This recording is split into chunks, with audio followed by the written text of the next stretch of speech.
Gold, trusted gold buyers. మీరు తాకట్టు పెట్టిన బంగారాన్ని విడిపించి ఈ రోజు ఉన్న మార్కెట్ ధరకు కొనబడను. చెర్లపల్లి విజయారెడ్డి కేస్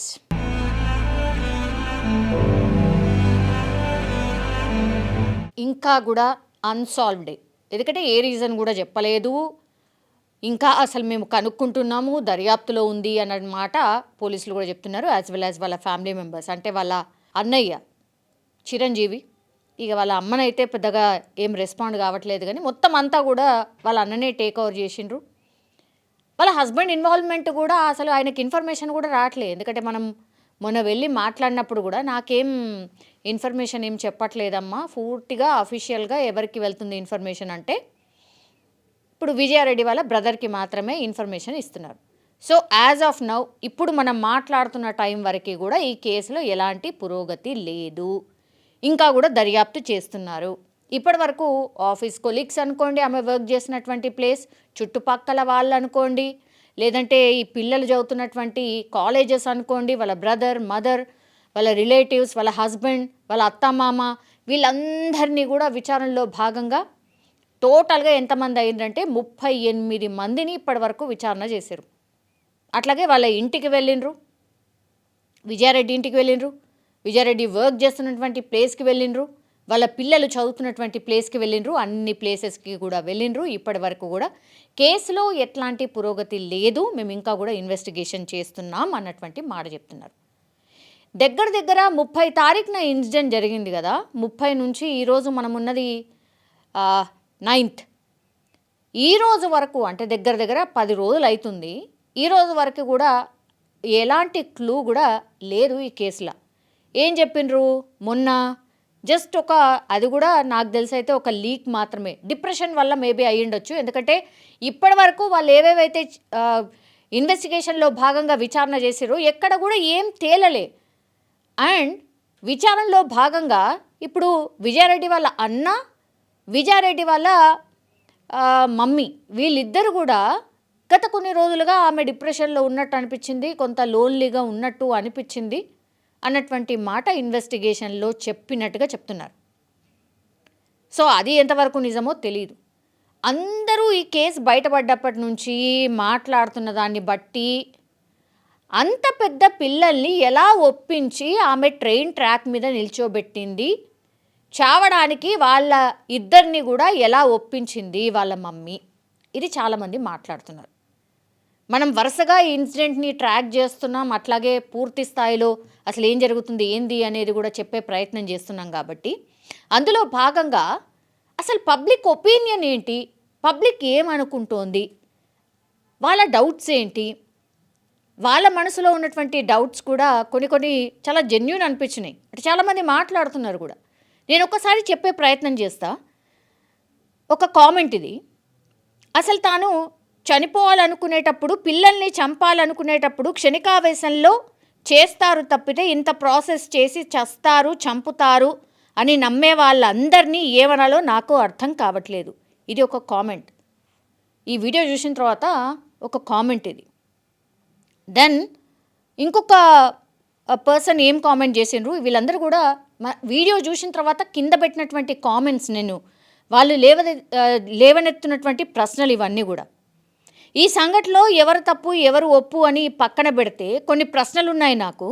మొదట, రైల్వే శాఖలో నిర్లక్ష్యం, ఒక్కరూ అంత తేలిగ్గా ప్లాట్ఫామ్ బయటికి వెళ్ళడం, అక్కడ పోలీసులు లేకపోవడం కూడా నిర్లక్ష్యం. రేపు ఎవరైనా సంఘ విద్రోహ శక్తులు కూడా రైల్వే స్టేషన్లోకి తేలికగా వచ్చి బాంబులు ట్రైన్లో పెట్టి వెళ్ళొచ్చు, దొంగతనాలు చేసి తేలికగా బయటకు వెళ్ళొచ్చు. నిజమే కదా? రైల్వే ట్రాక్ మీద కొన్ని గంటల పాటు తిరుగుతుంటే రైల్వే శాఖ పోలీసులు ఏం చేస్తున్నారు? సంఘ విద్రోహ శక్తులు ఇట్లా ఎవరైనా బాంబు పెట్టచ్చు, దొంగతనాలు ఎంత ఈజీగా చేయొచ్చు కదా. సో వ్యాలిడ్ పాయింటే, జెన్యూన్ పాయింట్ ఇది. రెండవది, ఆవిడ భర్త నిర్లక్ష్యం కనిపిస్తోంది. వయసులో ఉన్న ఆవిడ యుక్త వయసులో ఉన్న పిల్లల్ని వదిలి ఎక్కడో పనిచేయడం అంత అవసరమా? అంత ఆస్తులు అంతస్తులు ఉన్నప్పుడు ఇక్కడే పనిచేయొచ్చు కదా. ఇది సెకండ్ క్వశ్చన్. మూడవది, ఆవిడ మూర్ఖత్వం కనిపిస్తోంది. తాను పోతూ జీవితం చూడాల్సిన పిల్లల్ని కూడా ఆత్మహత్యకు ప్రేరేపించడం, ఒంటరితనం, డిప్రెషన్ అనే కారణం నమ్మకం కలగడం లేదు, భర్తతో కూడా అంత సఖ్యత లేదు అనిపిస్తోంది. ఇట్లా ఈ సంఘటనలో ఎన్నో క్వశ్చన్స్ నాకైతే అనిపిస్తున్నాయి అనేది ఇది ఇంకో ఒపీనియన్. ఇంకొకరు ఒపీనియన్ చూసి నాకు 35 సంవత్సరాలు ఒంటరిగా 2 పిల్లలను చదివించి పెళ్ళిళ్ళు కూడా చేసిన, ఎన్నో సమస్యలు ఉన్నాయి, ఒడిదుడుకులు ఎదుర్కొన్నాను నేను. కానీ ఏనాడు ఇలాంటి ఆలోచన చేయలేదు. పిల్లల్ని చంపడం లాంటి ఆలోచన రాలేదు. ఇప్పుడు వాళ్ళ లైఫ్ వాళ్ళ హ్యాపీగా గడుపుతుండే కదా. ఇప్పుడు ఇంకా ఎన్నో దారులు ఈ డిప్రెషన్ నుంచి బయటకు రావడానికి ఉన్నాయి కదా. సో ఏదో తెలియని సమస్య వచ్చింది ఆమెకి. చూద్దాం మన పోలీసుల అధికారులు ఏం చేస్తారో అనేది ఇంకొకరి ఒపీనియన్. యాక్చువల్లీ నా డిప్రెషన్ పేషెంట్ అట. నేను 2 సంవత్సరాల నుంచి డిప్రెషన్కి సంబంధించి మెడిసిన్ కూడా తీసుకుంటున్నాను. అయితే తను సూసైడ్ అటెంప్ట్ చేస్తుంది అని తెలిసి చాలా నార్మల్ కాన్ఫిడెంట్గా ఉంది చివరి మూమెంట్లో కూడా. ఒకవేళ డిప్రెషన్ ఉన్నవాళ్ళు అయితే ఇలానే హ్యాపీగా ఉంటారు. చనిపోతే ఈ బాధ అంతా పోతుంది, నాకు ఇకపై ఉండదు, ఏవి కూడా ఉండవు అన్న థాట్లోనే ఉంటారు. ఇంకోటి, తన ఆఫీస్లో తనకి వేరే ఏమైనా సమస్యలు ఉన్నాయేమో, అందుకే ఇలా చేసిందేమో అనేది ఇంకోటి. దాని తర్వాత ఇంకో ఒపీనియన్ ఏం చెప్తున్నారంటే, పిల్లలు ఇన్ జనరల్లీ అమ్మా నాన్నతోని చాలా ఫ్రెండ్లీగా ఉంటున్నారు అండ్ వీళ్ళ మదర్తోని కూడా చాలా ఫ్రెండ్లీగా ఉంటారు అని చెప్తున్నారు కదా. సో అంత ఫ్రెండ్లీగా ఉన్న ఆవిడ ఏదైనా సరే షేర్ చేసుకోవచ్చు కదా. షేర్ చేసుకోకుండా లాస్ట్ మూమెంట్ వరకు కూడా సస్పెన్స్లో పెట్టి వాళ్ళకి ఏమాత్రం కూడా క్లూ ఇవ్వకుండా ఆ ట్రాక్ మీద అటు ఇటు నడుస్తున్నట్టుగా చేసి మేబీ ట్రైన్ రాగానే గట్టిగా హక్ చేసుకొని చనిపోయేలాగా చేసిందేమో. అండ్ పిల్లలు ఇంకో ఒపీనియన్ కూడా, పిల్లలు దట్టు చిన్నపిల్లలు కూడా కాదు, అసలు చిన్నపిల్లలే ఎంత హుషారుగా ఉంటున్నారు. అట్లాంటి పిల్లలే అసలు చావు ఎదురుగా వస్తుంది అని అంటే తప్పించుకొని అసలు పారిపోతారు. అట్లాంటిది ఆ పిల్లలే మదర్తో పాటు ఎట్లా నిల్చున్నారు? కనీసం వాళ్ళు చెప్పే ప్రయత్నం చేయలేదా? వాళ్ళు ఎస్కేప్ అవ్వడమే కాదు, వాళ్ళ అమ్మను కూడా రైలు ముందటికెళ్ళి పుల్ చేసే అంత కెపాసిటీ ఉన్నటువంటి వాళ్ళు inter first year second year చదువుతున్నారు అంటే. అండ్ దట్టు ఈ జనరేషన్ వాళ్ళు ఎంత ఎంత హుషారుగా ఉంటున్నారు.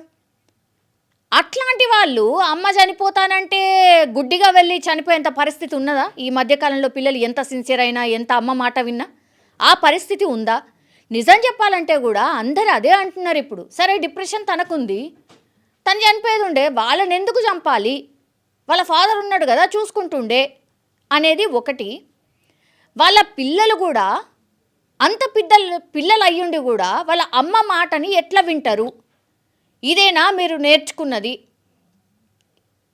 ఇదేనా మిమ్మల్ని పెంచే విధానం? ఇట్లాంటివి కూడా చాలామంది మాట్లాడుతున్నారు. అంటే ఈ ఇన్సిడెంట్ చాలామంది పేరెంట్స్ మీద, చాలామంది పిల్లల మీద కూడా ప్రభావం చూపించింది. ఇది ఎక్కడా ఏ రీజన్ లేదు, ఎక్కడా ఏ క్లూ లేదు. తీరా చూస్తేనేమో ట్రాక్ మీద 3 చనిపోతారు. ఎట్లా? ఎలాంటి క్లూ లేదని పోలీసు వాళ్ళు చెప్తారు.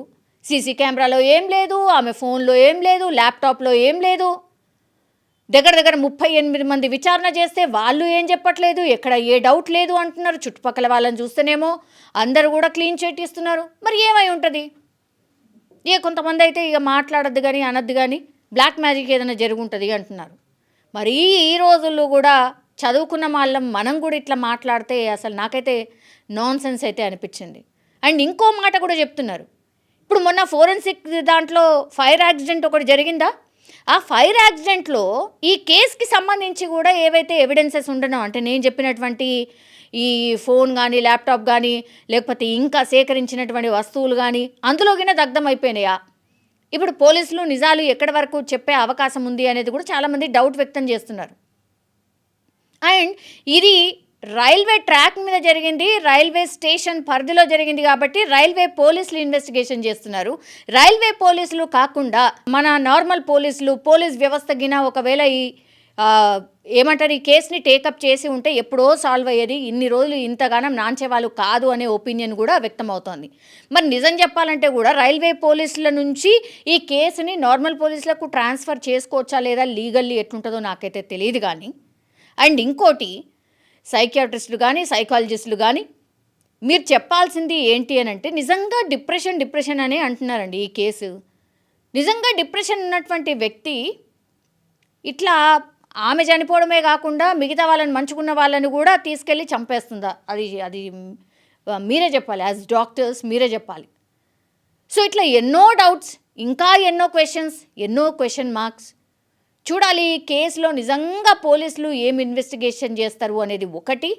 తర్వాత ఇవాళనే మీడియా సమావేశం పెట్టబోతున్నారు, ఆల్మోస్ట్ ఇక కేసుకి సంబంధించి ఇన్ఫర్మేషన్ పోలీసులు ఇవ్వబోతున్నారు అనేది ఒకటి చెప్పారు. కానీ ఇప్పటివరకు మనకున్న అప్డేట్ ప్రకారం అయితే ఇంకా అలాంటి సమాచారం అయితే రాలేదు. ఈ కేసులో ఏదైనా క్లూ దొరికేంత వరకు పోలీసులు మీడియా సమావేశం పెట్టారు. కాబట్టి ఎదురు చూడాల్సిందే. ఎనీ మూమెంట్ దీనికి ఒక కన్క్లూజన్ కూడా రావచ్చు, అలా అనుకోవడానికి కూడా ఏం లేదు. చూద్దాం మరి విజయారెడ్డికి నిజంగా ఈ కేసులో ఏం జరుగుంటుంది, ఆ ఫ్యామిలీ ఇంత భయంకరంగా సఫర్ కావడానికి రీజన్ ఏంటి, ప్రతి ఒక్కరూ మాట్లాడుతున్నటువంటి ఈ కేసుకి సంబంధించి పోలీసులు ఏం తేల్చబోతున్నారు చూడాల్సిందే. And for more videos, Please subscribe to iDream. Please subscribe to iDream. Please subscribe iDream. And please subscribe to iDream. For more videos, subscribe to iDream. Please like, share and subscribe to the channel. Congratulations, iDream. Subscribe to iDream. Subscribe to iDream. so subscribe to iDream Media. iDream team andarki huge congratulations. Please subscribe iDream Media. Please subscribe to iDream. Subscribe iDream. Please subscribe to iDream.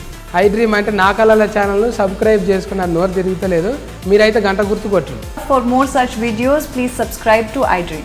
Subscribe to iDream. Please subscribe to iDream. Please subscribe iDream Media. Please do subscribe to iDream. Please subscribe to iDream Media. For best entertainment and information, please subscribe iDream. And don't forget to subscribe to iDream.